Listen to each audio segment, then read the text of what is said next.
कर्जत तालुक्यातील चिंचवाडी येथे पुन्हा एकदा जनावर चोरीची घटना घडली आहे। दिनांक 22 सप्टेंबर 2025 रोजी मध्यरात्री पोशीर ग्रामपंचायत हद्दीतील आदिवासी पाडा चिंचवाडी येथे शेतकरी गणेश विठ्ठल पारधी यांच्या बैलजोडीची अज्ञात चोरट्यांनी चोरी केली आहे।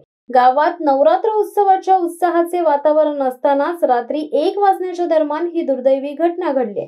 ग्रामस्थांनी दिलेल्या माहितीनुसार 4 चोरट्यांची टोळी मारुती स्विफ्ट सदृश्य वाहनाने आली। त्यांनी बैलांना इंजेक्शनद्वारे भूल देऊन गाडीत कोंबले आणि पळ काढला। काही ग्रामस्थांना संशय आल्याने त्यांनी पाठलाग करण्याचा प्रयत्न केला, परंतु चोरटे चपळाईने पसार झाले। वाडीतील एका तरुणाने या घटनेचे काही क्षण मोबाईल कॅमेऱ्यात टिपले असून तो व्हिडिओ पोलीस तपासासाठी महत्त्वाचा ठरू शकतो। पारधी कुटुंब आणि अन्य आदिवासी शेतकरी बैलांवर शेतीसाठी पूर्णतः अवलंबून आहेत। अशा प्रकारच्या चोऱ्यांमुळे त्यांचे आर्थिक व भावनिक नुकसान मोठ्या प्रमाणात होते। या घटनेमुळे संपूर्ण चिंचवाडी परिसरात भीतीचे वातावरण निर्माण झाले। ग्रामस्थांनी सांगितले की चिंचवाडी परिसरात गेल्या 7 ते 8 वर्षात दरवर्षी 20 ते 25 बैल चोरी जाण्याच्या घटना घडत आहेत। प्रशासनाकडून ठोस कारवाई न झाल्याने ग्रामस्थांमध्ये रोष आहे। पूर्वी ग्रामीण भागात नियमित पोलीस पेट्रोलिंग होत असे, त्यामुळे अशा घटना कमी प्रमाणात होत्या। मात्र सध्या पेट्रोलिंग बंद असल्याने चोरट्यांचे मनोबल वाढले। घटनेनंतर दौलत पारधी, गणेश पारधी, काळू निरगुडा व इतर ग्रामस्थांनी तात्काळ कळंब पोलीस स्टेशनमध्ये तक्रार दाखल केली आहे। ग्रामस्थांनी पोलीस प्रशासनाकडे पुन्हा गस्त व नियमित पेट्रोलिंग सुरू करण्याची जोरदार मागणी केली आहे। तसेच दोषींना लवकरात लवकर अटक करून कठोर शिक्षा करण्यात यावी अशीही मागणी त्यांनी केली आहे। ग्रामस्थांच्या म्हणण्यानुसार चोरांना आता पोलिसांची भीती उरलेलीच नाहीये। प्रशासनाने वेळेवर पावले उचलली नाहीत तर अशा घटना आणखी वाढतील। ही घटना केवळ चिंचवाडी पुरती मर्यादित नसून संपूर्ण रायगड जिल्ह्यातील ग्रामीण भागातील शेतकऱ्यांसाठी गंभीर इशारा आहे।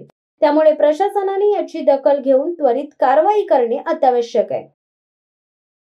काल रात्री म्हणल्या याच घरातून बैल चोरी झाले आणि इकडनं इथून घेऊन गेले ते आणि येताना मग इकडे असे दगडी वगैरे फाटे वगैरे लावले ते मोंडका तो उडवून वगैरे गेले।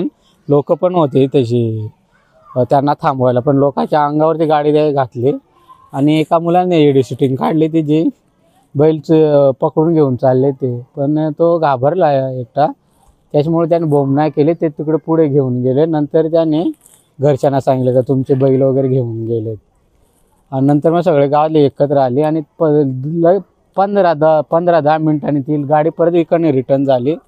तोपर्यंत सगळी ते लोक जमा झाले, 20-25 लोक जमा झाले, पण ते काय ते थांबले नाही, ते सुसाट गाडी घेऊन गेले। आणि ते म्हणजे आता अशी बंदूक आणि अशी तलवार वगैरे घेऊन फिरतात आणि त्याच्यामुळे त्यांना कोणी अडवत नाही।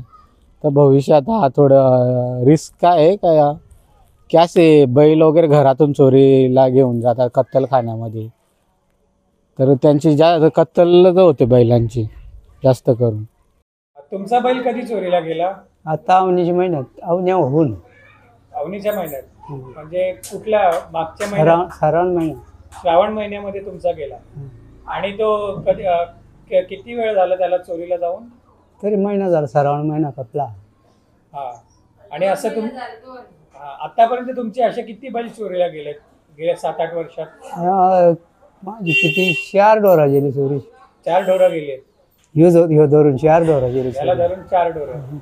ठीक आहे, त्याबाबत तुम्हाला काय वाटतं? गावात ह्याबाबत काय करावं सरकारने किंवा पोलिसांनी? काय करा, पोलीस जे लोक पोलीस त्याच्याकडे पैसे खाता मुसलमानाकडून, मग झालं गप। ती लोक पैसे खातात? हा, पैसे भरता ना, मग पोलीस लोक गप्प होता ना। शिवसत्ता टाइम्स साठी संदेश साळुंके, नेरळ। दे धडक बेधडक वृत्त देणाऱ्या आपल्या शिवसत्ता टाइम्स न्यूज चॅनलला लाल बटन दाबून सबस्क्राईब करा आणि बेल आयकॉनला क्लिक करायला विसरू नका।